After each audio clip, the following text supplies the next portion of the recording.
একদিন আমরা সবাই দুনিয়া ছেড়ে চলে যাব। হয়তো কোনো গভীর রাতে ঘুমের ঘোরে নিথর হয়ে যাব।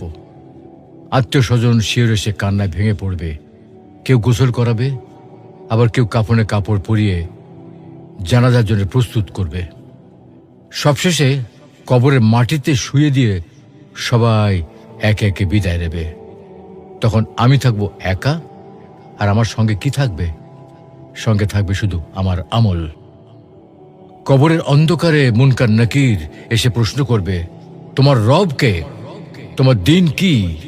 তোমার রসূল কে ছিলেন? এই প্রশ্নের উত্তর দিতে পারবো আমরা?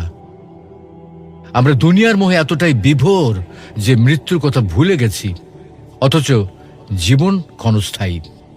আজই সময়ে প্রস্তুতি নেওয়ার, নিয়মিত সালাত আদায়, আল্লাহকে স্মরণ এবং পাপ থেকে দূরে থাকা, আর এগুলি হচ্ছে আমাদের কবরের সঙ্গী।